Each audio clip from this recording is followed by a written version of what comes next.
All right, haves and have not fans. Ironically enough, I didn't do a video about Benny and Sandy when I did a bunch of videos over the weekend, going through the individual characters. And yes, the big mega prediction video is going to be recorded today. It is the 19th, Monday. I still haven't decided if I want to put that video out today or if I just want to have that running as a solo video tomorrow. That's probably what I'll do. I'll post that early in the day.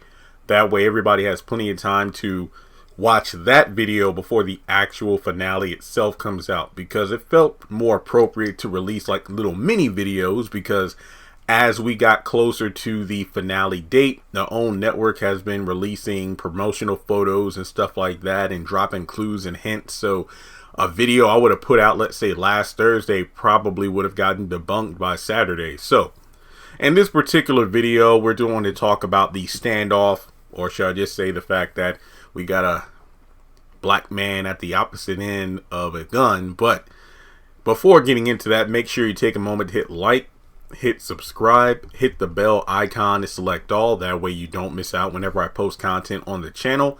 And follow me on social media. Links are in the description below. So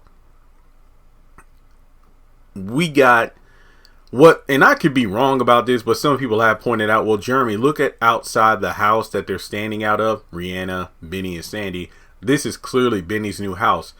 But what would Benny be doing there in the middle of the night? Now, if I were to make some sort of educated guess, I feel like this was an orchestrated plan. Like, for example,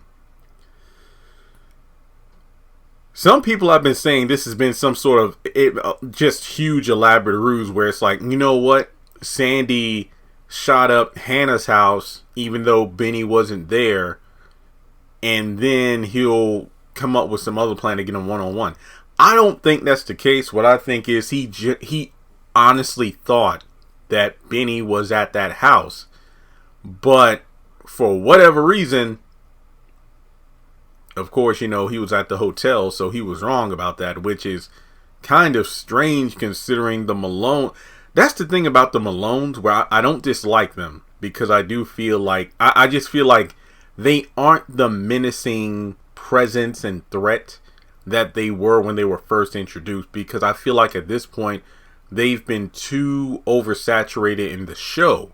And as a result, you can't make them these an unstoppable, unbeatable force, because of the fact that if they were, there are certain elements in the story that wouldn't work. So it's like, oh, well, we got to have them be outsmarted or something like that, which makes them incompetent as a result. So this seems like an extreme mess.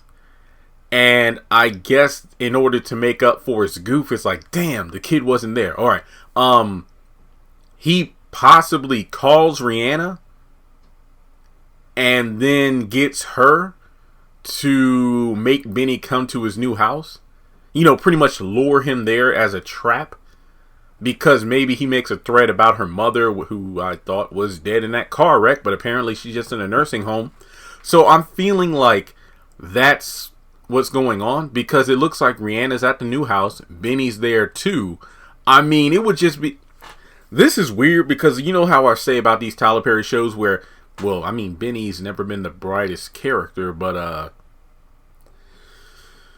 whenever a character does something that's either incredibly out of character or so stupid that you're wondering why the hell they're even doing this, that usually means they're going to die, like Jeffrey with the bomb, for example.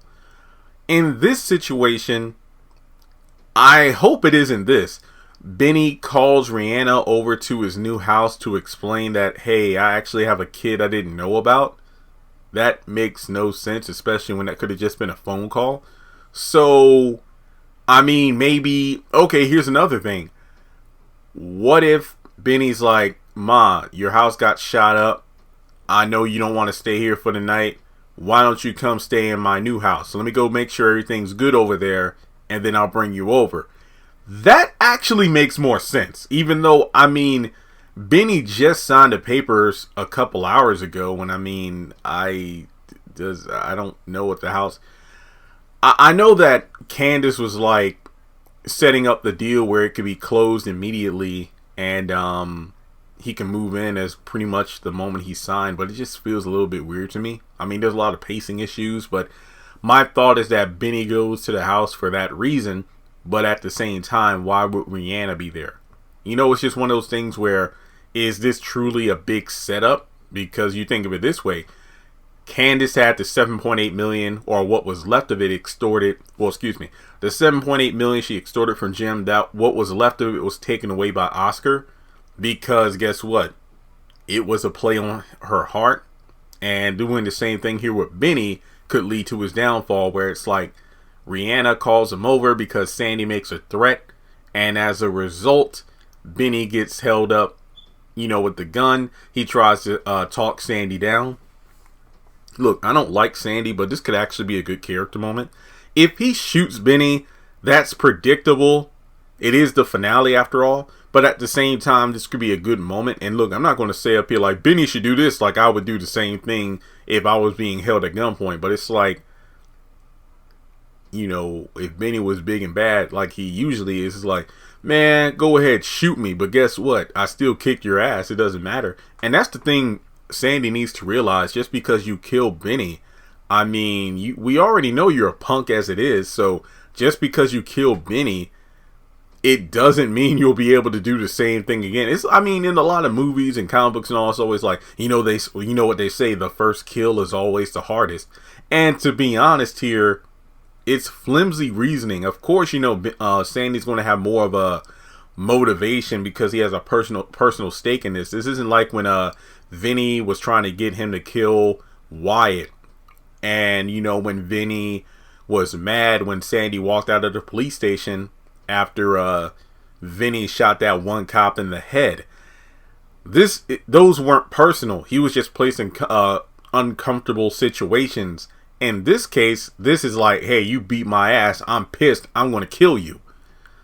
But the thing about it is, even if you kill Benny, that doesn't take away from you messing up bad. I mean, you brought unwanted heat to the Malones by having Hannah's house shot up, and guess what? The guy you were supposed to kill wasn't even in there. It's kind of like in If Loving You Was Wrong, when was it look, forgive me if I get the names wrong. I haven't thought about the show in a long time. When Julius told, what's his name?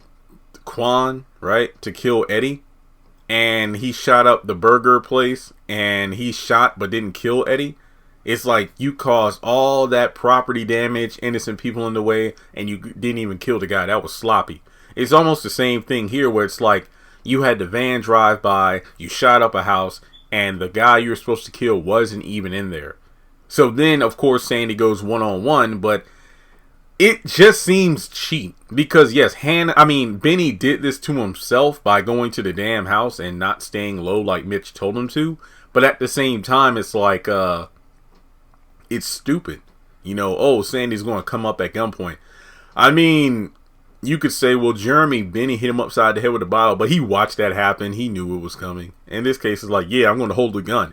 Hopefully there's a fight over the gun, because if it's just talk, bam, and then Rihanna's crying, that would really suck. Because it's like, we don't need to waste 10 minutes on this scene. Just shoot him. So I think one of three things will happen. Sandy just shoots Benny, and he's dead. Enough said. Benny is able to talk him down, and he survives. Or number three, a fight ensues over the gun, and it goes off, and one of them gets killed, but we don't know who. We know somebody gets killed, but, you know, Rihanna's crying on the stoop regardless. And I mean, it's just one of those things where obviously her crying indicates somebody's gotten shot and killed. And I mean, let's say Sandy kills Benny, and then Sandy's like talking to Rihanna. You see, this is what happens when you step out on me. Any guy you think you can be with, this is what's going to happen to him. You know, that kind of situation. So I think Benny's going to die, and that's really about it. So let me know your thoughts in the comment section below. And if you would like to donate to the channel, feel free to do so on PayPal or Cash App, or at the very least, make sure you like and subscribe.